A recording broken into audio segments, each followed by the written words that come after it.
j'ai rencontré un homme, on a commencé quelque chose ensemble, l'histoire se passe bien, mais je me retrouve de temps à autre à penser à un autre homme. Cet autre homme, ça peut être un ex, ça peut être une rencontre précédente où la relation n'a pas abouti. J'ai comme ce truc un peu en arrière-plan. Et je me demande si c'est normal, voire même si c'est mal d'avoir des pensées vers cet autre homme pendant que je suis avec mon nouveau compagnon, et aussi comment l'oublier, comment passer au-dessus de cela. C'est une réflexion que j'ai eue de la part d'une femme que j'accompagne en coaching et j'ai voulu t'en faire part dans cette vidéo. Avant ça, si tu découvres cette chaîne et que tu veux recevoir un nouvel éclairage sur ta vie sentimentale, je t'invite à t'abonner directement pour en savoir plus et recevoir de nouvelles vidéos quand elles sont publiées. Si tu veux aller plus loin et que tu connais déjà mon travail et que tu te sens prête aujourd'hui à recevoir un accompagnement personnalisé, je te propose de réserver un appel découverte offert. Le lien est dans la description de cette vidéo. Je te partagerai mon avis sincère sur ta situation et des solutions si je pense que je peux t'accompagner.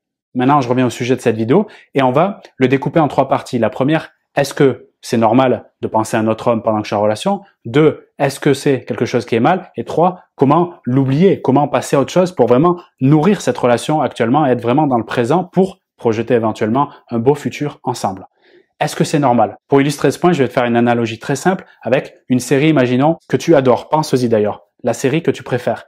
Imagine tu regardes un épisode et à la fin de cet épisode, tout te montre que tu dois regarder le prochain épisode parce que tu as envie de voir la suite. C'est le principe du teasing et ce qui est bien connu en psychologie, le concept de la boucle ouverte. D'ailleurs, qui est très bien expliqué dans le livre de Robert Cialdini, Persuasion, donc un livre de psychologie sociale. La boucle ouverte qui veut dire aussi qui n'est pas fermée. C'est-à-dire que dans ton cerveau, tu as une information qui circule, une histoire qui est racontée, mais tu n'as pas les éléments pour clore cette histoire-là, d'accord? La conclusion, la morale ou la fin comme de la série. Et dans cette histoire-là, potentiellement, si ça s'est pas conclu de la manière dont tu voulais ou si c'est resté un peu en suspens ou s'il y a eu un ghosting, comme on peut le voir fréquemment de nos jours, eh bien, tu as une boucle qui est encore ouverte. C'est-à-dire que tu as ton système nerveux qui est en train de dire « j'ai besoin d'avoir plus d'informations pour en finir avec cette histoire et enfin passer à autre chose, pour vivre pleinement ma relation actuelle. » Et tant que cette boucle est ouverte comme un épisode d'une série sur Netflix, tu te retrouves malgré toi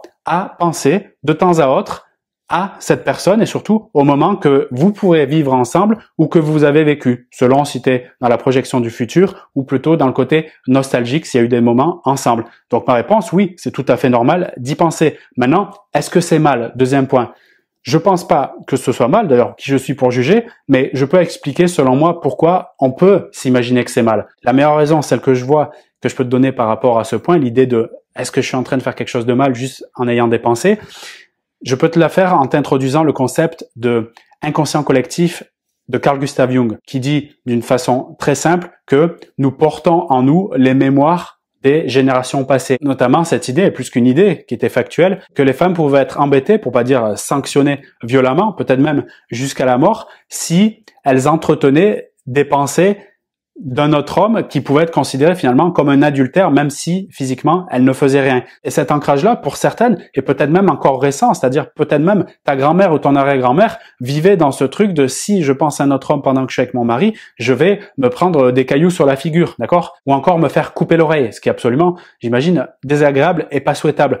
Donc ça, c'est amené dans tes cellules jusqu'à aujourd'hui en te faisant croire que oui, si je pense à lui, c'est mal, d'accord? Moi, mon idée aujourd'hui, encore une fois, je suis pas un juge, je suis pas Jésus ou qui que ce soit, je suis juste quelqu'un qui a la chance de temps à autre à voir et à intercepter des choses et à l'exprimer de façon, j'espère, le plus claire possible. À mes yeux, parce que tu as juste à penser dans tes expériences précédentes si ça t'est déjà arrivé, tu verras que certainement la réponse est oui. Par conséquent, je ne vois pas quelque chose, le fait d'avoir ces pensées-là, comme étant mal, mais plutôt comme étant, au contraire, quelque chose de sain et naturel. Maintenant, on arrive au point suivant, qui est finalement la grande question derrière, comment l'oublier? Parce que derrière le comment l'oublier, il y a le désir de se dire que je veux que cette relation soit vraiment une belle relation, celle que je suis en train de nourrir maintenant, et je veux pas qu'elle soit embêtée par ma boucle ouverte et mon inconscient collectif lié, tu sais, à cette pensée de cet autre homme. Donc j'aimais le désir d'oublier cette personne et de me consacrer à fond sur cette relation. Pour partager ce que je vois concernant cette notion de comment l'oublier,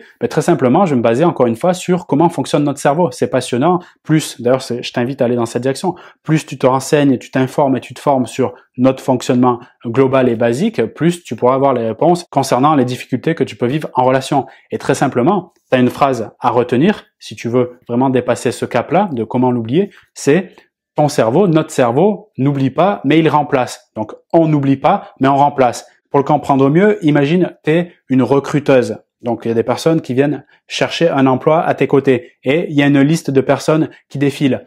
Le dernier CV que tu as eu, d'accord, c'est la personne que tu as en tête, celle que tu te demandes peut-être est-ce que c'est normal, est-ce que c'est mal de penser à elle. Ça, c'est le dernier CV, si tu veux, avant la relation que tu as actuellement. Et ce dernier CV, il est donc visible et prêt dans ton esprit, il est encore frais. Et c'est pour ça qu'il y a des pensées qui viennent de temps à autre. L'idée est très simple, on n'oublie pas, mais on remplace. Concrètement parlant, comment le mettre en place? Eh bien, c'est de se dire, je vais mettre des CV par-dessus celui-là, c'est les pensées qu'il y a vers cet homme, de manière à ce qu'il disparaisse en bas de la pile. Donc, je vais pas le déchirer ou me le ghoster à mon tour ou quoi que ce soit. Ça marche pas. Ou le bloquer, comme parfois je peux l'entendre. Dans certains contextes, ça peut être utile, mais dans la majorité, je trouve pas. Et pour l'oublier, donc, je vais remplacer, c'est-à-dire ajouter de nouvelles expériences. Donc, les deux conditions sont de nouvelles expériences qui sont intenses, d'accord, et qui sont répétées. L'intensité, on le sait aussi par rapport aux travaux des neurosciences, si tu vis une émotion qui est intense, tu ouvres la partie de ton cerveau qui emmagasine l'information et qui la garde comme un disque dur. C'est-à-dire tu favorises la mémoire. Il y a des chances que si je te demande où tu étais le 11 septembre 2001, pourtant ça fait plus de 20 ans, que tu te rappelles qu'est-ce que tu étais en train de faire, qu'est-ce qui se passait. Si je te dis qu'est-ce que tu faisais la veille le 10 septembre, c'est peut-être un peu plus compliqué. Parce que oui, si tu as vécu cette émotion intense due au drame qui s'est passé, eh bien, tu as emmagasiné la mémoire, c'est-à-dire grâce à cette émotion, qui aujourd'hui, tu peux relater facilement qu'est-ce que tu étais en train de faire à 9h, 10h du matin, si tu étais au fuseau horaire équivalent à celui de la France, la Belgique. Ok ?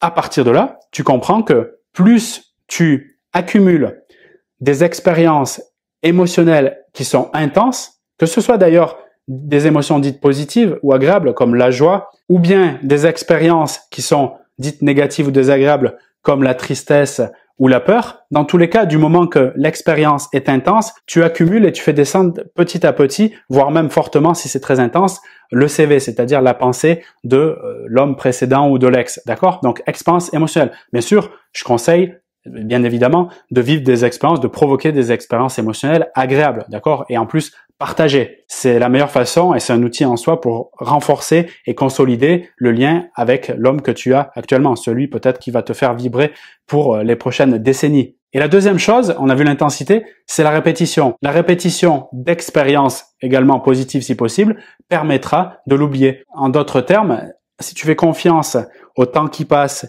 et à l'intention que tu as de répéter de bonnes actions, c'est-à-dire des choses qui sont positives entre vous. Ça peut être des rendez-vous dans tel ou tel endroit, des activités, tester des nouvelles choses. Quand tu fais ça naturellement, tu accumules ces expériences et en les accumulant, la personne que tu avais en tête disparaît petit à petit de manière fluide et très rapidement, dans les semaines, mois qui arrivent, ça sera plus qu'un lointain souvenir parce que tu auras accumulé de nouvelles expériences et peut-être même très intenses avec ton compagnon actuel.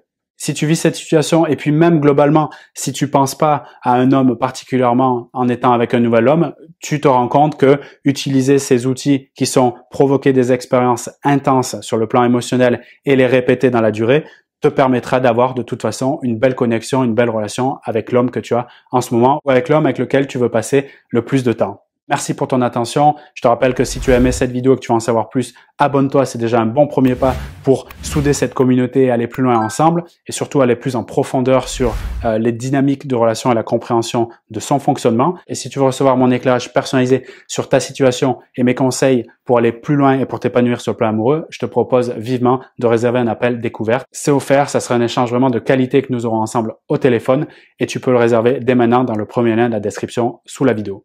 À très vite.